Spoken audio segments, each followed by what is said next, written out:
berapa lama waktumu untuk mendengarkan anakmu? Apalagi yang remaja ya, ada waktu yang memang kita harus berikan secara kualitas untuk mendengarkan. Karena mendengarkan itu sampai kita menganalisa, mendapatkan bagaimana perasaan anak kita.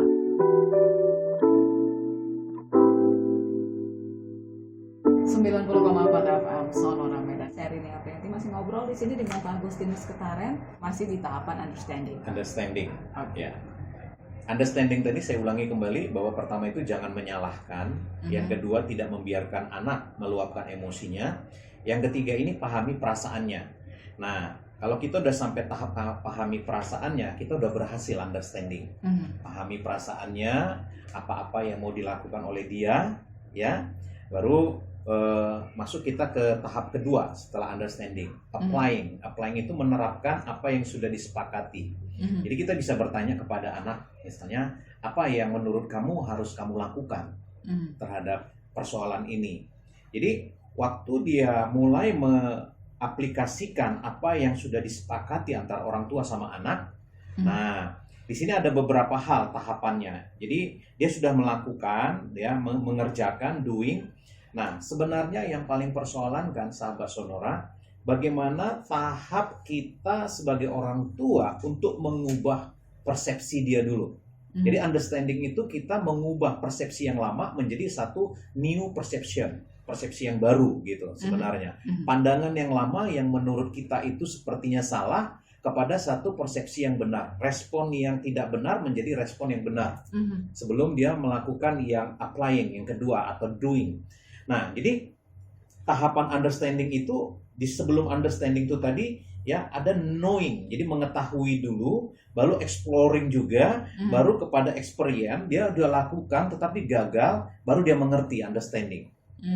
Nah, ada perannya ya? Iya, ada perannya sebenarnya kalau untuk tahap understanding ini tadi. Jadi tahapan-tahapannya itu memang knowing, jadi dia tahu nggak ini permasalahannya, baru dia mulai mengexploring nggak dengan cara dia. Baru yang ketiga itu dia mengalami nggak, experience nggak dalam hal ini. Nah, baru kita mulai mengerti, baru dia jumpai orang tuanya.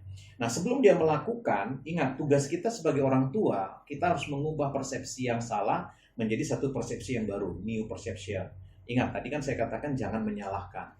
Nah, supaya apa yang dilakukan, applying-nya itu, ya penerapannya itu betul-betul dari new perception tadi, persepsi yang benar tadi, persepsi yang benar-benar didapat kesepakatan. Jadi orang tua jangan menyalahkan, tetapi mulai menanyakan, karena kita tadi understanding, menurut kamu kalau itu dilakukan, boleh nggak? Menurut kamu kalau itu dikerjakan, bisa nggak? Menurut kamu kalau itu dilakukan, kamu mampu nggak? Nah, kalau memang si anak memang mengatakan bahwa oke, saya akan coba, saya mampu. Nah, kita mulai mengubah persepsinya itu. Ada hal-hal yang mungkin nanti pada saat kamu melakukannya, nah ini kita harus beritahu ke anak kita. Ada hal-hal mungkin penolakan. Ada hal-hal yang mungkin kamu akan kecewa. Jadi sebelumnya itu kita harus beritahu ke anak kita bahwa akan kamu dapatkan jawaban, akan kamu dapatkan perasaan seperti ini. Nah, kalau memang katanya oke, do it, lakukan. Itulah applying. Jadi kita mulai menjabarkan apa yang nanti dia rasakan. Sebelum dia melakukannya, sebelum dia mengaplikasikannya itu, kita beritahu. Nah, ada pengalaman-pengalaman baru yang nanti akan didapatnya. Ada hal-hal yang baru yang akan dirasakannya. Jadi persepsinya itu dulu diubah. Ya. Nah, ini benar-benar memang membutuhkan waktu, Mbak Rini, sahabat Sonora. Ya, nggak sekali langsung berhasil untuk masuk kepada applying. Nah, lalu masuk ke tahap yang ketiga. Tahap ketiga itu analyzing, menganalisa. Nah, menganalisa ini juga kita perlu cermat ya, para orang tua. Menganalisa itu memang sampai ke analisa yang benar-benar tahapan-tahapan yang tidak menyudutkan anak kita. Menganalisa itu bukan hanya kepada perbuatannya, bukan hanya kepada perkataannya, tapi ingat, kita sedang menggerakkan satu perasaannya. Jadi menganalisanya itu memang dalam, ya. Jadi udah dilakukan, baru dia rasakan kan, dia mengalami experience, pengalaman-pengalaman baru, dia mengalami satu persepsi yang baru gitu. Mah, aku lakukan ini, tapi dia menolak. Aku buat begini kayaknya aku disalahkan, aku dijauhkan, aku kayaknya abang kakak kayaknya nggak mau nerima aku. Nah itu kan satu pengalaman baru. Kalau di otaknya itu secara kognitif dia merasakan satu persepsi yang kayaknya nggak pernah aku rasakan seperti ini. Ma, aku minta maaf, kayaknya aku direndahkan.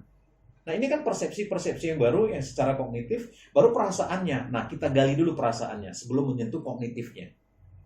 Jadi menganalisa secara perasaannya itu memang kita harus ikut empati. Maka tadi saya katakan di awal, sahabat Sonora, kita perlu mendengarkan, nggak hanya mendengar.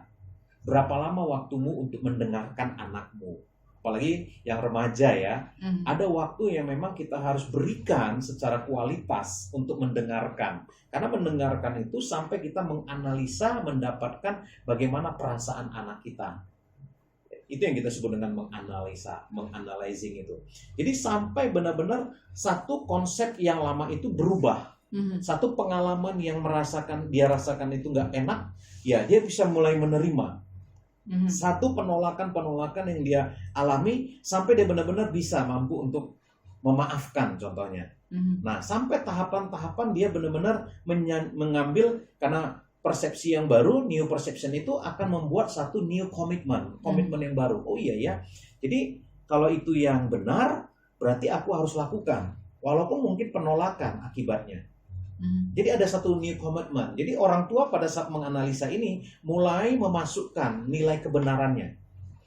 Bukan siapa yang salah, siapa yang betul aja, tapi nilai kebenarannya. Nah, nilai kebenaran yang biasa kita masukkan itu adalah nilai-nilai agama. Kita bisa masukkan di situ. Nah, sampai dia mendapatkan new perception tadi, dia mulai new commitment. Oke, jadi kalau misalnya aku memaafkan bukan berarti aku kalah, Mak. Ya, Pak. Nah, dia mulai kan mendapat satu komitmen, menganalisa itu sampai dia mendapatkan komitmen yang baru. Bahwa nilai kebenaran itu, walaupun dilakukan, apapun respon orang di sekitarnya, dia punya komitmen yang baru. Nah, itu baru kita berhasil untuk tahap kepada menganalisa. Sampai benar-benar dia mengeluarkan new commitment.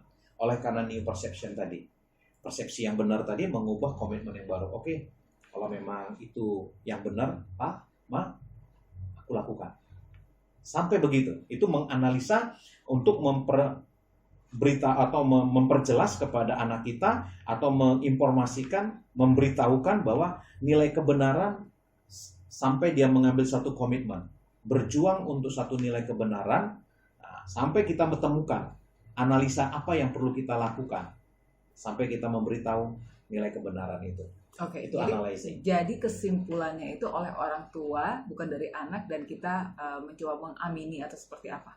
Ya, kita kan sudah tahu ya kan ada nilai kebenarannya, gitu ya. Nilai kebenarannya itu kita tetap pegang dan kita informasikan ke anak kita sampai dia benar-benar buat komitmen. Nanti kita sambung lagi ya, Pak Agus ya. Ya. Saya speechless begitu dengarnya.